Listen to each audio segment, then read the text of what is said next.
Wow. Welcome, everybody, to the Lynn and Scott and Friends show, as we all see it. Lynn Serrano, Scott Jones, and, of course, with our friends and our cast that's almost always with us, Rex Sikes, Scott Schilling, and, of course, Barry Selby. And we never know who else is going to jump in and join us at any time. But thank you for being here and being a part of the show. I'm going to apologize. My voice is going to go in and out, and I may cough a few times because I've got a chest congestion. But I do want to say, make sure that you share this with your friends, subscribe to the channel, and we do this so we can spread the word about just good programming and good podcasting. And there's a lot of crap out there. We all know that. There's a lot of people just get a camera, they say what they want to say, they spread bad information. We're trying to right the ship. So please be a part of what we do, and leave your comments because we do read them, even if you're watching a rerun. All right.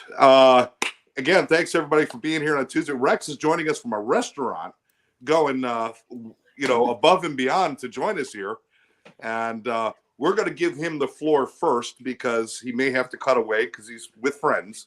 He's got some friends there. But what we're talking about this week is, what are you waiting for? And very quickly, I'll tell you, this came to me because my fellow podcaster Therese, her brother, took ill, had emergency surgery. He's still kind of touch and go, but he's a young man with a lot of life ahead of him. But there's still things that, what are you waiting for? We don't know when we're going to run out of time. There's no guarantees. If you have an opportunity to do something today, do it today. If you have an opportunity to be happy today. Stop waiting for something else to happen. I have another friend of mine who works with addicts and alcoholics and has dedicated his life to these people, and now he's got 6 months left to live from cancer. And there's so many. He's got a list, just like we all do. Stop making lists and start doing things. That's what I'm trying to tell people. But you know what? You guys do what you want with this. What are you waiting for? Rex, I want to let you take it away so that you are freed up for the evening, buddy. Well, I appreciate that, and I'm here with a couple of friends at a restaurant in Los Angeles, and I'm going to say something about them in a minute. But it's kind of like, if you're not thinking positive, what's the alternative? And if you're not doing what you want to be doing, what's the alternative? We've said it before on the show that the destination is fantastic, but if you don't get to the destination or you pass away before you could get there, the journey is what counts. So what are you waiting for? It's right now. Each step that you take towards your destination, toward your passion, toward the things that you love, toward the people that you love, toward the world that you want to create for yourself, that's the most important, because now is the only time you got. When you have somebody, a loved one, a friend who is close to not being here for whatever reason, it's a good enough reminder for all of us to just say, you know what, if I want to get it done, I need to start it now. I can't wait, because tomorrow it might be too late. So, I will say this, and this is the caveat, is people do exactly what they want to do and no more. So if they're not moving towards it, it's because they don't want to really move towards it. They've got something stopping them, holding them back, whatever. They'll say, oh, I'm sabotaging myself, which is BS. They're just not doing, it's just not driving them enough. They're not inspired enough. Muhammad Ali said, I want to be a champion boxer, so I go out and train every day, even though I don't even feel like it. I don't even want to train. I hate training, but I do it so that I can be the champion that, that the world got to know him as. So the same thing is true. If you're not moving toward your goals, the only thing that's stopping, or the only thing that's holding you back, you can have all the reasons, all the excuses. You can say it's that person, this thing, the bank, the God, the government, whatever. But truly, it's just that you don't want it enough to get out of your comfort zone and take the steps towards it. I mean, it may be tough love, but what else is there? Rex, isn't there also a complacency of time, though, that sometimes that we all fall into? There's always going to be tomorrow. I can always do it next week. It doesn't mean we don't want to do it. It's just that we kind of plan things out and don't think about the fact that what if I'm not here tomorrow? I mean, I don't want to be fatalistic, but we do have to be cognizant of that. Today is the only thing you can guarantee, right? Well, I mean, you have to consider that the sun always rises until it doesn't. There will be a last sunset, a last sunrise for all of us. And some will know in advance because they'll end up in hospice or have the luxury, if you want to consider it that way, of knowing that they're going. And other people will just evaporate. They'll, something will happen, a physical thing. It might be an accident. But so you can't take anything for granted, although you should to some extent. You should assume you're going to be here, but then fill those minutes with the things that you want to do so that your life while you're here is the kind of life you want to live. And then if you inadvertently go, or you go, 50 years later, you've had a great time. I mean, the whole point is how are you using your time? And if you're not using it to love more yourself and others and have a marvelous experience, what are you using it for? To complain and to whine and to snivel and to not do the things that you want to do? And believe me, I know, because I've done all that. No, I'm serious. I don't know that. Absolutely. And the most important thing is, obviously, I'm just going to throw it out here. The most important thing you can do with any moment of your time is to share how you feel about people. And that's something you should never put off. Anytime the opportunity's there, make sure you do that. But, of course, the other things, too. Rex, you're always on point. I appreciate it, brother. Well, I appreciate it. I'm going to flip the camera out. I don't know if I get these guys to say hi or not. Hey, you at the bar, say hello. I don't know even if they can see you. Say hi. Hi, I said hi. Oh, he said hi. Oh, you did Rex, hi. Rex, tell us who we're talking to here. Oh, he's some guy I met on a bus stop, like 50 years ago. Should I show that clip? Should I show that clip, you Rex? can show it. You can show Okay. it.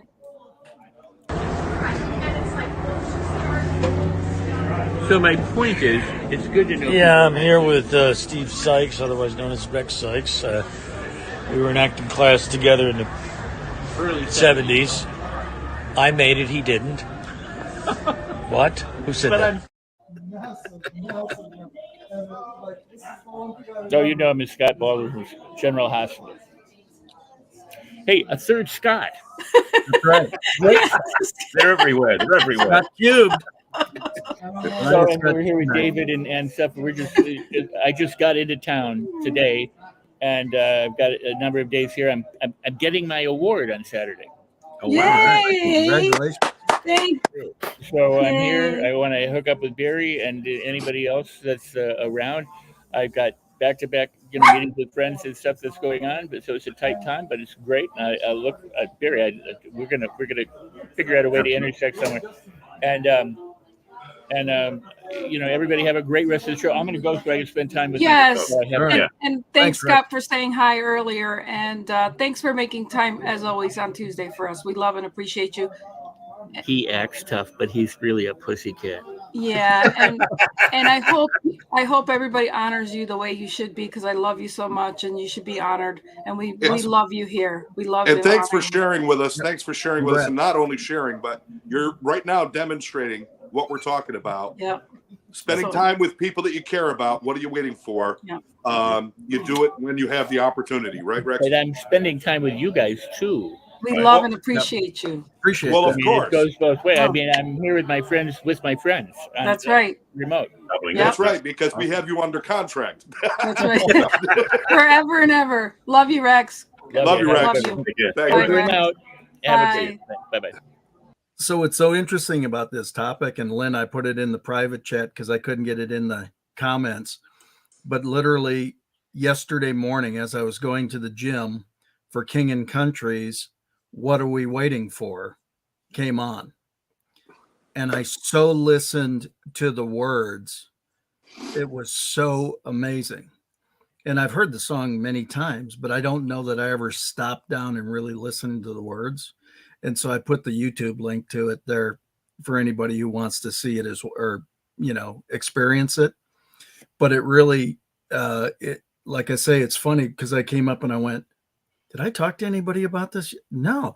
And I even at a stoplight texted myself the name of the song to make sure that I made a point of it, because I want to do a what now wisdom with it. I want to do one of my 1.5-minute lessons on it, on this exact topic. What are we waiting for? Because I had a friend pass of ALS way too young. And of something so hideous, last week. And, you just start to think of the different things. And this weekend probably had one of the greatest days ever in our backyard, hanging with my wife and my daughter, doing not a dang thing except watching her dog and our dog play and just spending time and having conversations about everything and anything over the last 28 years that Peggy and I have been together. Jordan was about 5 years old when we were married. So, it was just one of those really, really cool experiences.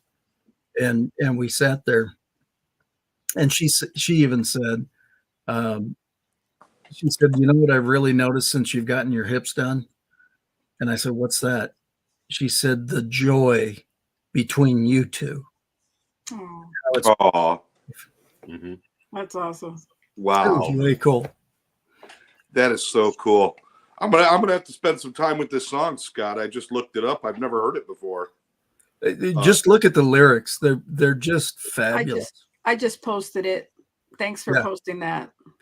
Well, it's so, because I literally texted to myself when I stopped at a red light because I wanted to remember to look it up and do a lesson on it and whatever, because it was so profound, from that side. So great topic, but I agree with you.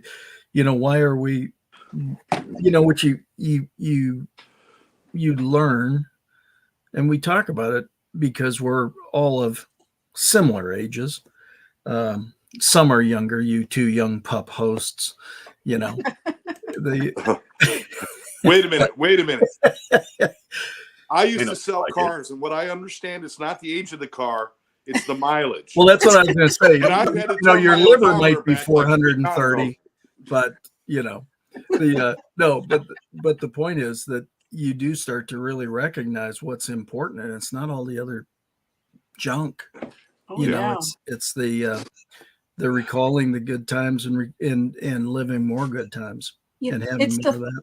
It's the filter, it's the stuff we filter in between the things that are important, and we clutter our minds and our things with so many things that are fluff and junk until we find the meat and potatoes. You find the junk food and you realize you need the protein, not the junk food, to survive. It's that kind of thing. And you can see how serious John took this. He bought a whole new office. I know. He's so well lit. John, thanks for totally well lit. Bought a new office, got new lights. What I did is I moved to another room, and then I went over. We love the lighting. I mean, there's plenty. Being in the basement.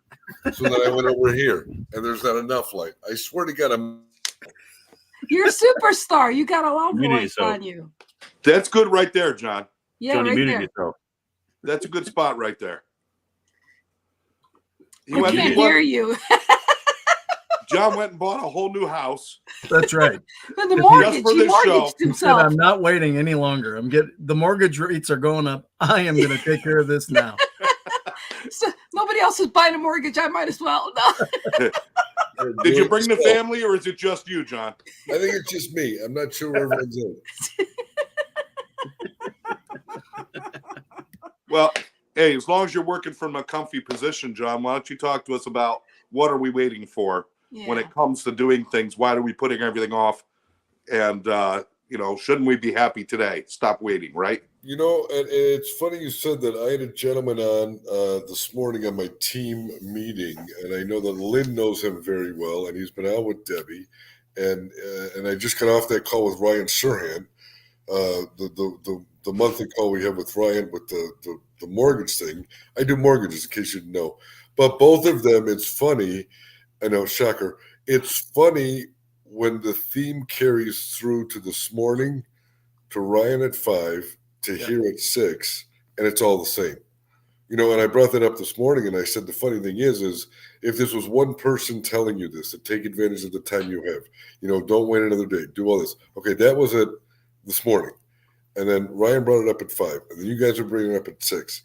So to me, what I told my team this morning is it's pretty much destiny. It's pretty much if you get 3 people telling you this in one day within a 12-hour time frame, it works. It's not like one company selling you widgets. It's 3 different people telling you this works, man. It's the manifestation. It's being positive. It's putting people in front of you. And it was just so interesting that when this was the theme tonight, it carried on literally for the last 12 hours. So it works. So take advantage of it, or you're going to wait for the next train. What was the old guy? What was the guy who used to say that everything I ever needed to know I learned in kindergarten? Who was the guy who did that? Oh God. Was that Garrison Keillor? That wasn't him. Garrison. No, Garrison Keillor did some other stuff. He did the Lake Wobego, whatever it was. Somebody that's watching can Google that first. But there was an old book. Everything I needed to learn, I learned. Everything I needed to learn, I learned in kindergarten. And the truth is, it's like we know all this stuff. This stuff is stuff we just know. Mm-hmm. It's better to do what's in front of you right now than to put it off. And it's this and it's that. And if you want to be happy, it's up to you to make yourself happy. But we keep changing the rules, especially when we're in relationships. That's when the rules really start to change, right, Barry? That's where, I want to get things done, but I'm going to wait for you to do your stuff first, right? Well, how many times do you have to hear a quote and realize, oh, that's what that quote means? It's the same thing like that. You could even say the quote so many times until you realize, oh, now I know what that means. Oh, it's Lynn, it's so bad. I write shit and then I look at it 5 years later and I finally figure out what I meant. Yeah. So I don't even. Yeah, exactly. What do you say, Barry? In the context of relationships, there's so much I could say, but I'll keep it. No, the whole take it anywhere you want to take it. Take it anywhere you want to take it. Well, I want to flip it the other way for a second, which is one of my favorite quotes from Richard Bach from Illusions, which is, there's a way to find out if your mission on Earth is finished. If you're still here, it isn't. So the point is, if you're alive, there's stuff to do. So if you're putting your feet up and saying, I'm done. I mean, retirement for me is a joke. And I know some people who work really hard and want to retire. I don't mean it that way. I mean, the fact, if you say I'm done and you're not going to do anything, they say that basically when men retire, they intend to die within 5 years. If they don't have something to keep driving them forward, doing something, a hobby, a passion, a service, something like that. So if you're going to, for those of the who are above our age, I'll say it that way, when you think about putting their feet up, I'd recommend you keep doing active and do something, whether it's in partnership with if you're in a relationship or with your kids or with service, something like that, because the activity keeps you thriving, keeps you alive, because if we give up hope, give up life. So that's one thing. Second piece I'll talk about, though, in terms of relationship is that I've had this conversation with a couple of clients and also some friends, and I've seen some posts about it over the last couple of weeks about how people, when they get past a certain age, think it's no longer possible to date anybody. They're like this, if they're like their partner passed away, because I contribute to a widowers group on Facebook, which is like 13,000 people, and often posts show up where they say, my significant other passed away. I don't know what to do now. I don't feel like I can be with anybody, something like that. And my dad went through it when my mum passed away. He gave up life after she passed away. And the thing is, what I want to say is that there's never too late, because if you really want to be in love, you want to be loved, you want to have a partner, you can have one. And the thing is that we oftentimes think that there's an age stage for certain things to happen, like find the right career, find the right relationship, have kids. Well, some things are biologically required, but everything else is freeball. It's free form. You can do what you want. And so the idea of being that is too late and you don't do it is wrong. But also, what are you waiting for? Means don't be so complacent you don't do anything at all. So I'm definitely on the same page about keeping moving forward. I have I'm right now in the process of writing a chapter for another book. I wrote my first book 10 years ago. That was never planned. That came through. But then I also was a collaborative author for a book that came out in 2018, and we're doing volume 2 next month. And I'm writing the chapter. I'm also doing the production for the book, but writing another chapter. And when I first got it, I was supposed to start writing it back in October, and I was just like putting it off. And now I'm like, no, I can't put it off any longer. One, I set the deadline, so I've got to get up on it. But secondly, now I'm in the process of writing it. I'm getting excited because it's making sense. There's content that's going to help people's lives. And so oftentimes when we have projects to do that change people's lives or to add value, we think we'll get round to it. But if we start remembering who that's going to impact in a positive way, that should motivate you faster. You know what? I'm so glad you brought that up, because I wanted to bring this up to everybody, a question for everybody. We spend a lot of time on this show talking about, well, this is what we think and this is what we do or what we feel or whatever. But it's not always easy to give people actionable intel, because some people might be listening saying, yeah, that's easy for you. But I have a problem with motivation. I have a problem with this. I have a problem with that. So let's see if we can just give somebody something actionable. What are some good practices people can develop so that they can be a little bit more mindful about doing what they can in the day? Maybe even things like, for me, it's limiting TV time. And, if you want to write, then you commit to one sentence a day and you're a writer. It doesn't mean you're a prolific writer. but Well, one sentence a day, and you're right. Respond to that. Yeah. It's about creating little habits and we need to do that. Like Muhammad Ali said, I didn't want to do it every day, but I forced myself, and he had to create that habit. So if any of you guys can give some tips on maybe some experiences you've had where you've tried to build better disciplines in doing things, or just better habits altogether, so that you're not pushing everything off. Go ahead. Or Scott, just say, I just want to throw it out there real quick, or just say challenging yourself or going outside the box, because maybe those are the things that people are not seeing is, instead of, like you said, maybe they say, hey, I can't see myself doing that, or, go ahead, So Barry. Let me start simpler than that. Okay. When I was in grad school, we did a lot of big practical experiential type things. And one activity we had was this game we played with a thing called a ring toss. Like, the fairground, you have like these pegs and you throw rings over them to try and get prizes. Well, they set something up in the classroom where they set up lines across the floor, like 3 foot like tape lines across the stage from 0 up to 36 foot, something like that. And then they said, okay, before we did anything, said, okay, we're going to have you guess, because you're still figuring out, okay, each number of feet is number of points. So 3 foot is 3 points, 30 feet is 30 points. What's the best place to aim to get the most points? People say, like, 30 feet, because that'll be 30 points. Yeah. And it's like, we found out, this is the thing, is when you start setting it up and you have the whole thing set in front of you, you put these these pins, they're on like little crosses, so you can stand them up and they're like this tall. You put them on the floor in front of you, and then you start throwing out. So they start saying, okay, you said you're going to say 10 feet, 9 feet. Okay, put one out there, throw it out, see if you get it in there. Most people couldn't get them on the pen at more than 9 feet. And it's on occasion they could. But when you put it at 3 foot, you could lean forward and drop it on there. It's so easy. And that became an epiphany for a lot of people in the room, including me included, was the fact is, what we often do, we set up what we need to do with things so far out there because we'll be big successful when we do it. We're not willing to take the baby step in front. Well, right. The journey of 1,000 miles begins with the first step. The thing is, when we do the short step, then it's like, first of all, you get it done easily. So you have a victory. So, check that mark off your list. The second thing is, you start getting encouraged to take more of those steps, because when you encourage yourself, it's like, oh, I can do another one now. It makes it easier. The third thing is, when you start doing that, you might discover that your path changes because you now see differently from what you did when you started. So taking those steps, yes, what's in front of you is a great idea. But that's the other part, is we don't always look at things we want to do and break it down into bite-sized pieces. It's like, how do you an elephant one bite at a time? Breaking everything down to a simple piece is a great way of doing it.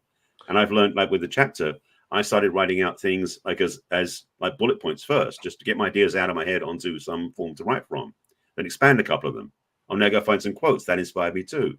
So the chapter comes together without me going, okay, from the first paragraph to the last paragraph. No.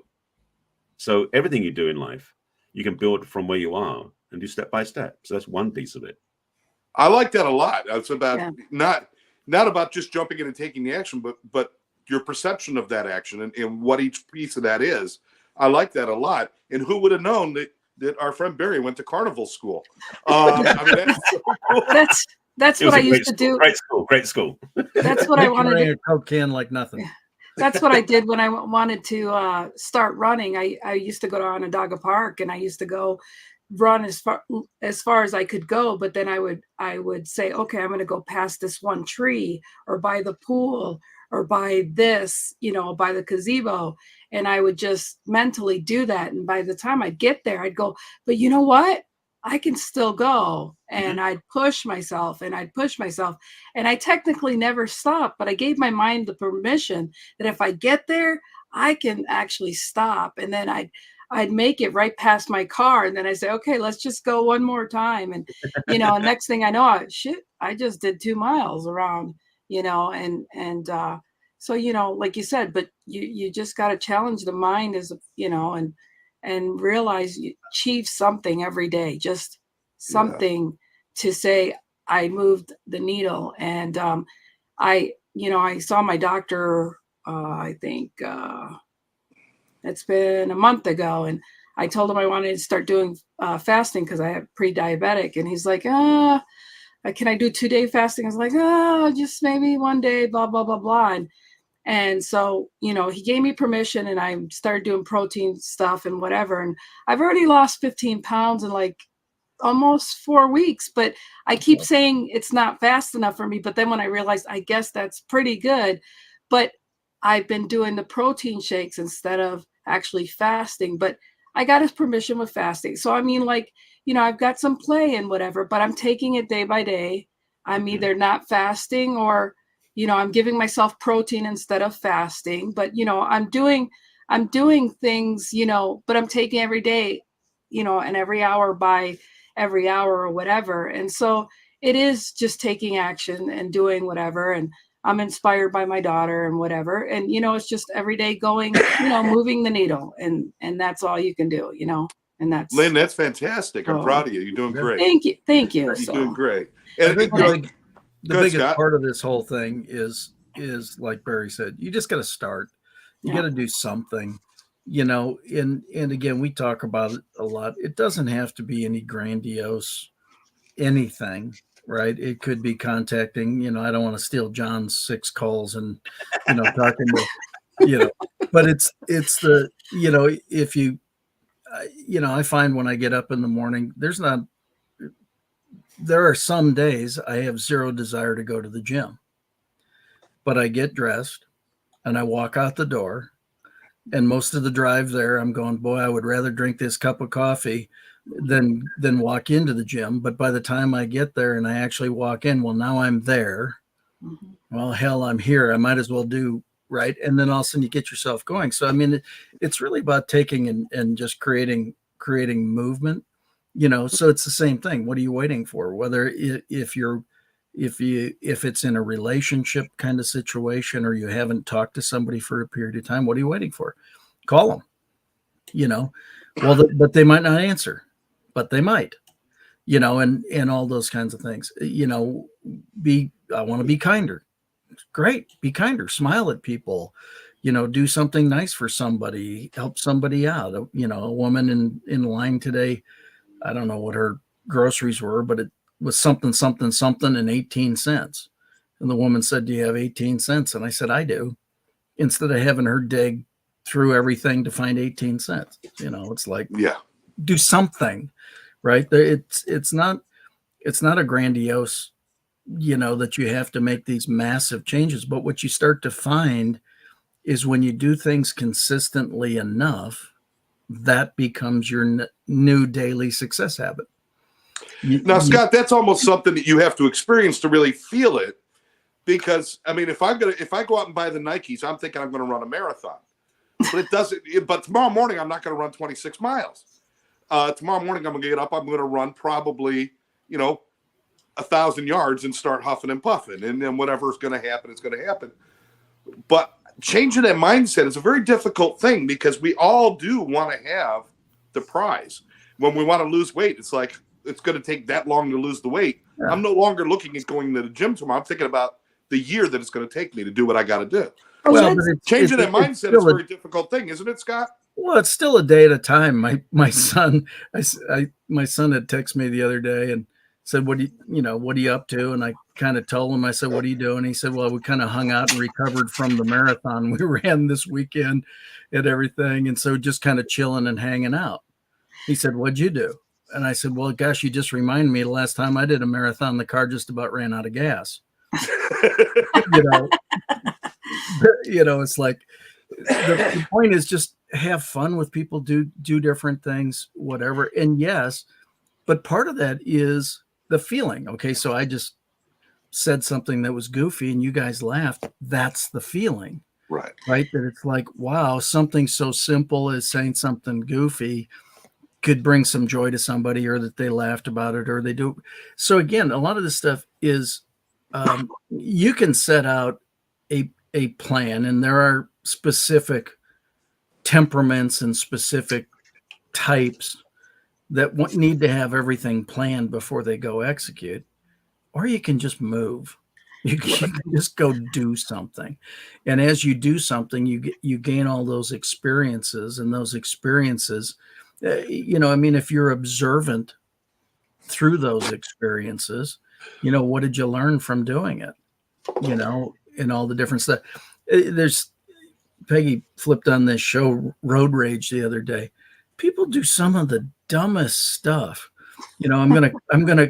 This 18-wheeler cuts off this car, and the car goes, well, I'm gonna get past him. So the guy goes to do it. The 18-wheeler snaps, and all of a sudden the 18-wheeler flips over on its side, rolls, and does everything. Yeah, that worth it.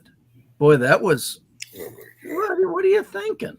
Yeah. I mean, just do things that contribute to the positive nature of whatever it is you're involved in, and that goes across all things.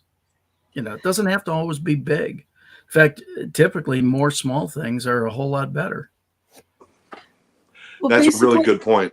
Basically, I was going to say, well, that's the thing, right? Documentation of what you did when looking back to anything you did brings you to the fact that whether you should repeat that. So like anytime back when I was doing bodybuilding, or anytime that I would be working out when I could work out before things got worse with my, arthritis or whatever, I always took pictures, and I always, logged my, how much I was lifting weights and what I was doing, and then like now I can go back and still look, boy, I weighed that. I could tell you what I weighed and what I was doing and blah, blah, blah, for measurements. Well, obviously, if you're not doing it and you got out of the regimen, you gain the weight, you either desire to go get back into a pattern to get back to where you were, or you don't do it. You either have the desire to get the results or you don't.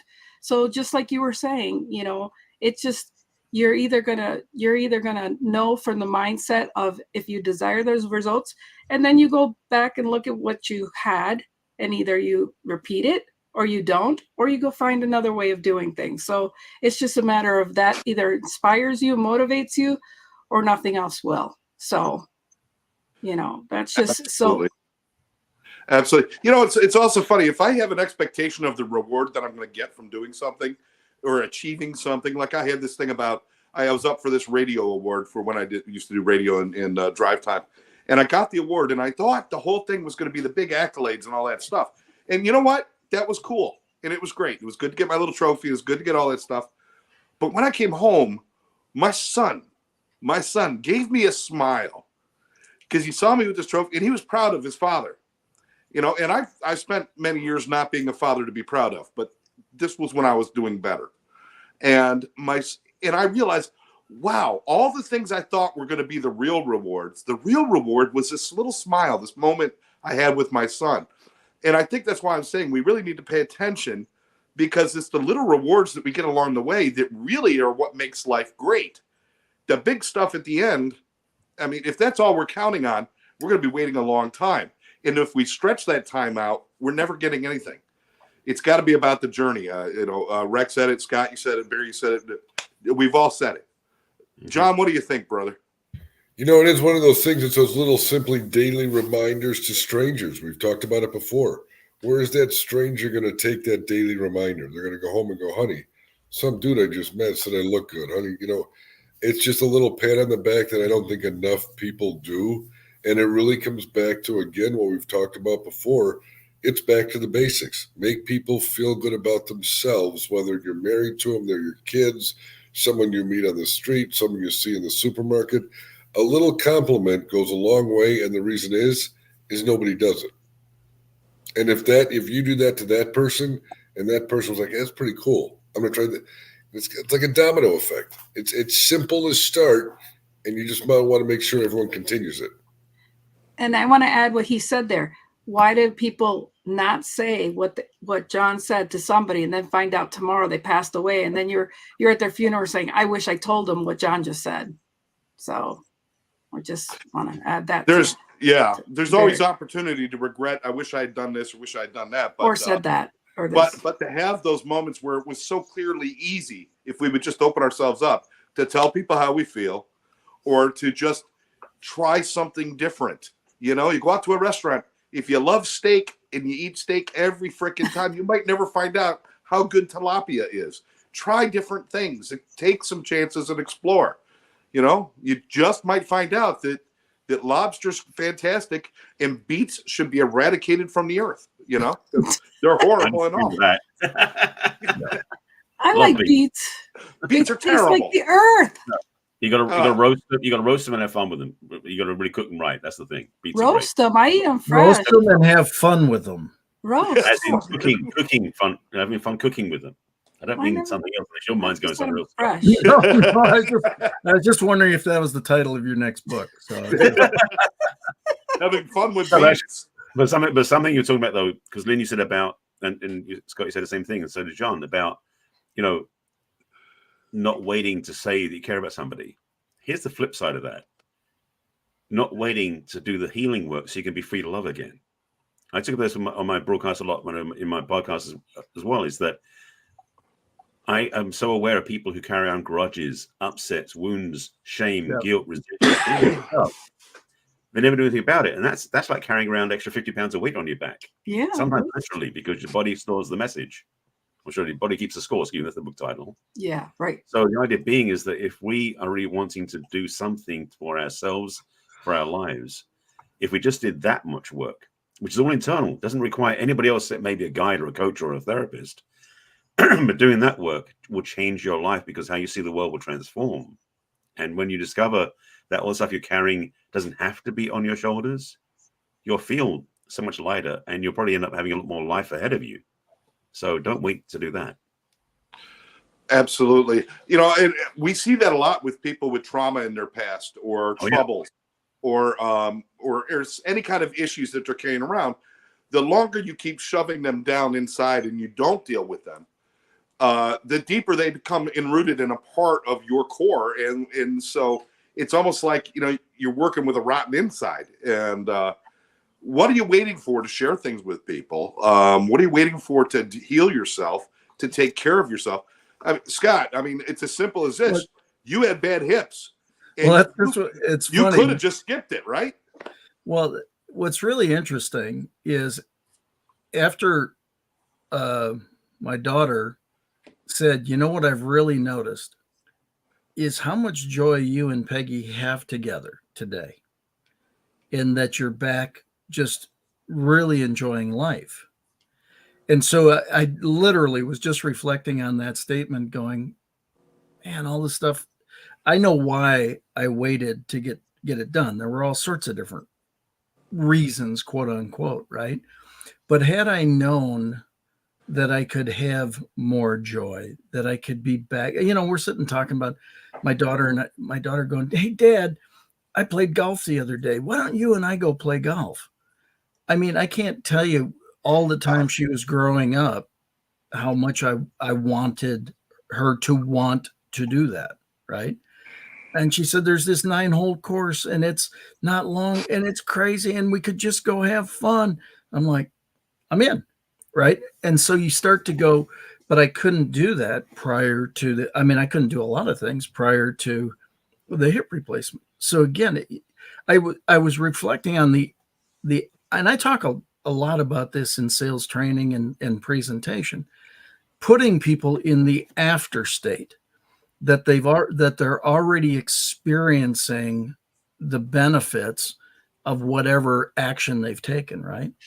Well, that put me in the after state of being in joy, sitting there all Sunday afternoon, watching our dogs be silly as hell in the backyard. You know, they run 200 miles an hour for about 14 seconds and then they lay down for 20 minutes and then they get back up and they do it again. And it was just a riot watching it all and just being in that environment. Beautiful day. I mean, crazy, stupid weather. It was 93 here yesterday. Holy cow. I mean, it's nuts, right? So it was being in beautiful weather, hanging outside, being with my wife and my daughter, telling silly story. My daughter going, Dad, close your ears. I'm going to say something to Peggy. I'm like, okay, I don't need to hear this. She said, I said, close your ears, you know, and just telling all sorts of different stories throughout the years. But again, all of a sudden I was in this after state. I was in a different place, you know, and going, wow, that's what would it have been like had I gotten there sooner? And I don't regret it or anything like that, but it's just like, now I want to step it up and enjoy it even more. There you go. Scott, you could probably speak to this. do you understand? I mean, did you know at the time that your physical discomfort was creating an emotional discomfort as well? Were you aware of the extent of that, or is it afterwards when you get to say, not "Holy cow"? even close, not No. even close, and that's the part that you don't realize. Whether you're hiding it from somebody else or you're toughing it out, or I mean, it's funny because I think I told you guys for Christmas my daughter got this. We're writing the story of my life, but every week I get a new question about my life. So then I answer it. Well, then they'll put it together and they'll create a book. She wanted a book of my life and all these different experiences. But this last week's question was, what's the one thing you remember your mom telling you when you were young? Mm-hmm. Very simple. Spit on it, rub it in, and get back in the game. You're okay. If the body part hasn't fallen off, you can still play. and so, but I mean, that's specifically the memory, right? But that's kind of where I was with my hips. It's like, well, I can still kind of function. I'm not totally, and you sit there and you go, why would you, what is there in the psyche that allows you to put up with that much pain, to go through all that different stuff, and to think it's okay? Right. It's not okay. Right. And so then you get it done, and all of a sudden you're doing things again, and going to the gym virtually every day, and elliptical trainers and bikes and doing things and walks with our dog and going, I missed all this stuff. Yeah. And why? And so then you start to think of the after state for others and how you can use that to encourage others to, hey, keep moving, go do something. Doesn't have to be big. I go to the gym now and I watch people lifting and doing all these sets and ripping it. And like, yeah, have fun. It's not going to be me. I'm not going there. I did that one time in my life. I'm not doing it now, Right. but I have fun watching you guys do it. Right. Yeah. And so, but again, I'm doing something else. Right. And the encouragement would just be, go take an action, do something, get out in nature, do, volunteer on something, do this, do that. Talking to my son and his girlfriend, they do every Sunday, in Austin, they assimilate all week long. They assimilate all the produce that's not saleable at the stores in Austin, and they take it and they distribute it all day Sunday. Nice. That's amazing. Nice. And they're like, it was just a great day, similar to what Barry's doing in LA. Nice. Mm-hmm. But you just hear that, and I just go, that is so awesome that they're so committed to that. Yeah. Scott, your story really demonstrates that not only are you kind of missing out yourself if you're not doing things now or taking advantage, not only are you missing out, but you actually might be hurting the other things in your life. You might actually be dulling your experiences in all the other areas because of pain, discomfort, fear, regret. All those things pull us away from really experiencing our life, and especially with the kids and with family or with anything. Listen, when the sky's cleared up a little bit, the grass is greener and it smells nicer and everything's better. And it's amazing when we look back and say, if I had only done that back then, look at all the stuff I missed out on. That doesn't do that part. The looking back and going, I wish I would have. That doesn't do you any good. No, but it's just a good reminder that if I had made changes, I might have done other things. So I don't want to do that again. Right. Well, but I think the thing is, I am so grateful for, this is a Bob Proctor. I am so happy and grateful now that. Dot. Right. I am so happy and grateful now that I had that procedure done, or that I did these things, or that we sat outside Sunday, or that, right. And I think it's the kick it in the butt from this point forward. Yeah. That's actually probably more than taking away from the regrets. Yeah. I mean, that's going to pull you into the woulda, coulda, shouldas. Right. And It's like you're looking forward, looking backwards. Right. That's the choice. Yeah. You know? Yeah. Right. I'm Yeah. just talking about creating experiential evidence. I've got experiential evidence that if I don't do what I know would be good for me, I could suffer consequences in a lot of areas. That's all I'm saying. I'm not talking about looking back with regret. Yeah, no, and I agree with you. But again, there's lessons learned, and Sure. you know, I mean, I had people, you know, who had knees and hips and other things replaced sooner than I did, and going, God, it was the best thing. I should never have waited. Mhm. But it didn't expedite anything. I heard what they were saying. I saw that they were doing more. It still took. You still got to, you got to go, hey, it's time for you to do something about it. It's still about us. Barry, what do you want to add? You were trying to get some things in there. Well, just something you said, Scott, about how they make a big difference what they're doing in Austin with collecting that food and giving it out. The thing I know that they're doing, because I know what I'm doing for myself, is it's selfish. Because the feeling we get, because when I do this work on Saturdays, 200 families get fed.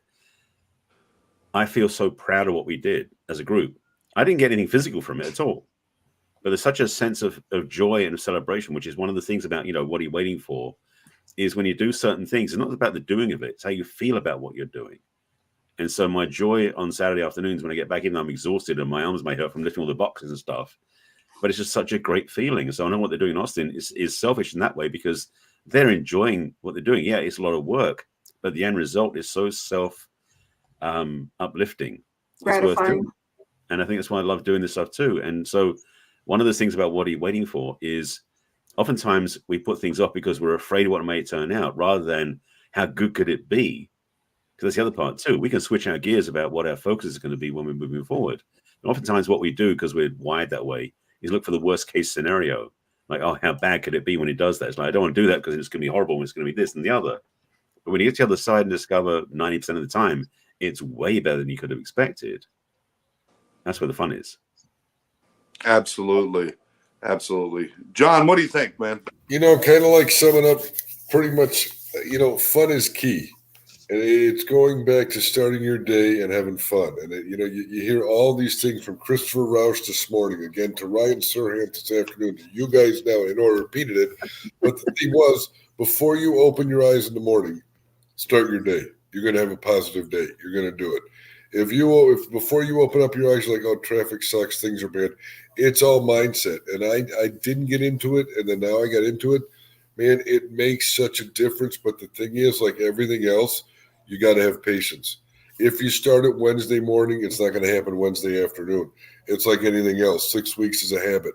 So you start that little by little, and all of a sudden you get that positive attitude, and we chirp into what we're doing here. It's really cool when it starts working. It really, and when you can see it working and see what you've done for other people and take no credit for it. You kind of see that tornado you started spinning and back off and look and see what happens. Listen, responsibility and liability tells us that we must share with you that we are definitely encouraging you to open your eyes before you step into traffic. Just want to make sure you guys all understood that. Let's get out of bed, not into traffic. But yeah, thanks, John. As always, man. You got such a great spirit about you, and love it. We appreciate you, brother. And love the new lighting, man. It's working. It's working for you. Next week, you look. I'm gonna be in a different room next week, and we're gonna see what happens. I love it. You want to start wrapping it up, Scott? Yeah. Let's do our wrap up. Certainly I appreciate everybody sharing what you could. And this is the kind of topic you can go on for a long time because there's all sorts of things that we can be doing. And when I say doing something, I'm not saying that you got to go out there and build a house tomorrow, or you got to go out there and do this or paint the Mona Lisa or do. Sometimes it's just grabbing a book off a shelf, the book that you've been looking at, and you kept saying, I'm going to read that, taking a few minutes and sitting down and reading a chapter or two. Making a phone call to a friend. It could be anything, but when things, just don't put things off. One of the worst things is when you think of something and you're like, I really want to do that. And then a week later, you're like, what did I want to do? And you can't even remember. It's almost like that's an opportunity that was there and now it's gone. So there's a lot to be done. Change your perspective, little bits at a time, just as long as you're moving. If you're moving, you're living. Barry, why don't you take us out with your thoughts, and then we'll go to Scott and John. Okay. Actually, something you just said there about reminders. I was watching a video yesterday. This guy who does a lot of iPhone tips and things, and he recommended an app which I've got downloaded, which I'm going to start using, which is and basically it's a way of keeping reminders. Because I had this thing where I'm out hiking every morning, and even though I've got my phone in my pocket, I'll think of something and I'll move on. I'll be hiking down the trail and I'll look at what's in front of me, and by the time I got down to the bottom of the hill, I forgot what it is that I was going to make a note of. So having one thing that you can do, anybody can do if you've got a phone on you, just basically do an audio message to yourself, like either email it or just save it to an audio file. Because oftentimes I don't want to have time to stop and write something because I'm either driving or hiking. If I just say, I just start recording a note to remind myself of something, that's an easy way to keep track of what I want to do. So if it's writing a book or making a lot of errands or just someone I want to call. If I don't get reception, I can leave a message for myself like, "Oh, I need to call so and so at night, later on this morning because I remember about it's their birthday or something else." So we can do things to make our lives easier by making notes. Yes, if you're old fashioned, make it post-it notes work fine too. But it's the thing that we sometimes forget to even take the first step. Like first step of 1,000 miles, making post-it notes or writing down what you want to do or recording a message to yourself. There's so many things we can do that don't cost any effort on our part, except to say, you know what, I'm going to capture that thought so I don't forget it. So taking steps towards your goals can be as simple as that. Yeah, getting the book off the shelf. Things that are right in front of us. Do something. Absolutely. I love that. Absolutely. Hey, John, what do you think? And you know what? I think I said Scott. It's Christopher Rausch from this morning. I mean, Awesome. And Sandra Horton, I love your name. I'm sorry our marriage didn't work out, but that's a whole topic. She's in Canada. Checks in the mail. And kind of what Barry said, there were a few friends of mine, and it's one of those things where if you think about texting someone, do it. There was some things, not to bring it on a down note, but there was something where a friend of mine went to text his friend. 2 days later, the guy died in a plane crash. And he was kicking himself. Why didn't he do it? He had time to do it. You can voice text. You can do it. So the voice notes are amazing.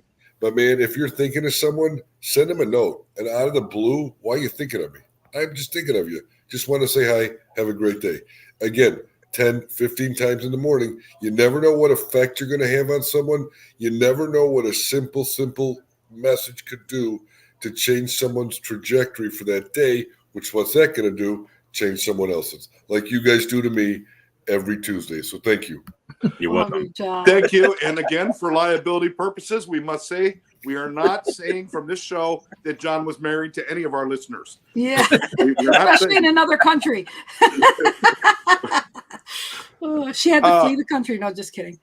Scott, I got to tell you that some of my greatest memories of my grandfather were he and I on a golf course. And the fact that he has passed on, quite a while back. But I still have those memories, and I have the memories of having that one putt where I might beat him, but somehow I just never made that putt. I never could. But the time we spent was so beautiful. For you and your daughter to be able to share time like that, wow, that's incredible. So God bless you for that, man. That's great.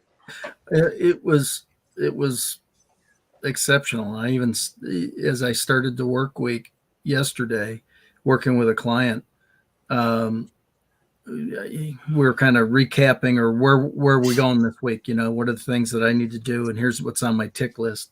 And I said, before I continue this, I got to tell you about yesterday. I said, it was just one of the most special experiences that I've ever had. Oh. And we, it was just so cool to stop because he is, he knows nothing about that. Right. And he's an older parent and he's got a 3-year-old and he goes, really, how old's your daughter? I said, 35. and I said, which is weird because I'm 29. So that's really awkward. Yeah, right. really But but to have the varying conversations that we had, and then my son's down in Austin and we talked about what he's got and his girlfriend or his significant other now has a 6-year-old little boy. And we were talking about he never knew what it was like, so he's kind of all of a sudden he's dad. Oh, And but we were talking about, I said, he texted me one day and he said, Dad, thanks for all our talks. Now I get it. oh, So geez, it was one of those where you sit there and you go, why wouldn't you want this? Right. Right? Why wouldn't you want that experience? And it didn't take much other than to say, hey, come over. And Peggy and I are hanging out.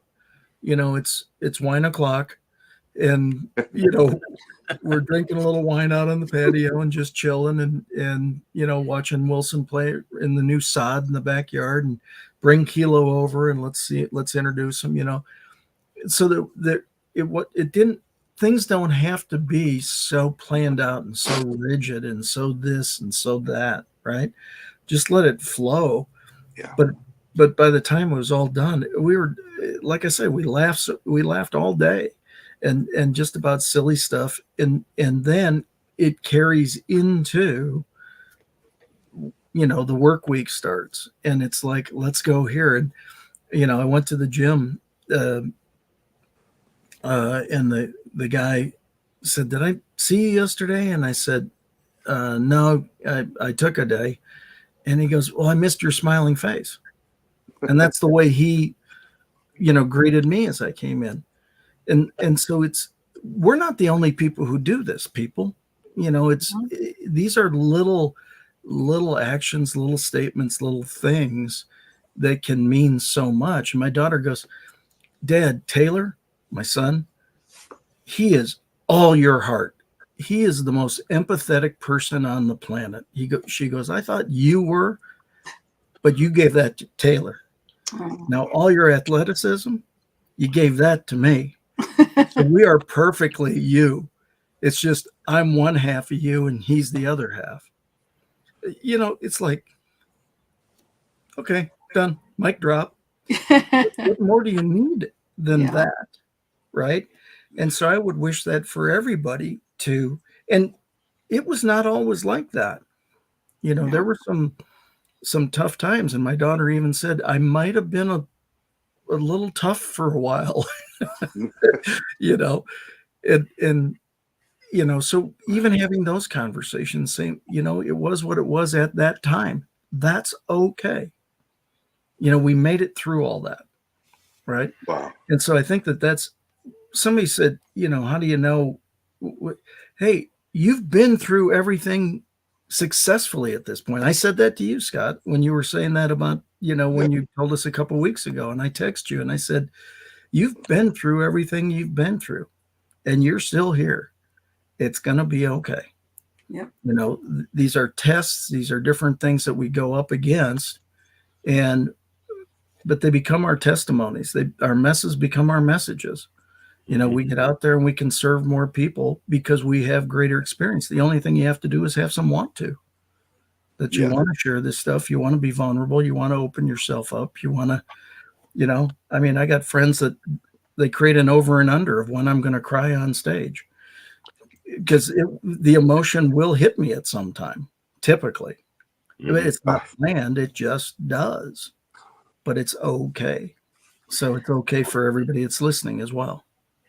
It's a testament to who you are that you could share your emotions with us, and we appreciate, what you shared today. It really touched me. I know it touched all of us and our listeners as well. Thanks, Scott. You're certainly a blessed person. I love you. Tremendously blessed. Thank you, Lynn. Love you too. Yeah, I love you. I appreciate you guys all. We're almost running out of time here. If we want to have these replays, we got to get out of here. We're going to end on time. This is the first time we're going to end on time. Yeah, if I want to have these as replays, and they got to end. Not here. I don't know. I don't know, but we got to end it on time for them to be replays. Okay. So once again, remind everybody, please like the show, subscribe to the channel, share this with your friends. And thank you, Barry, Scott, John, the beautiful Lynn Serrano. I'm Scott Jones. Thanks for joining us. We'll catch you next time on the Lynn and Scott and Friends Show. Have a great Love you week, guys. Bye. See y'all. Keeping me safe and sound.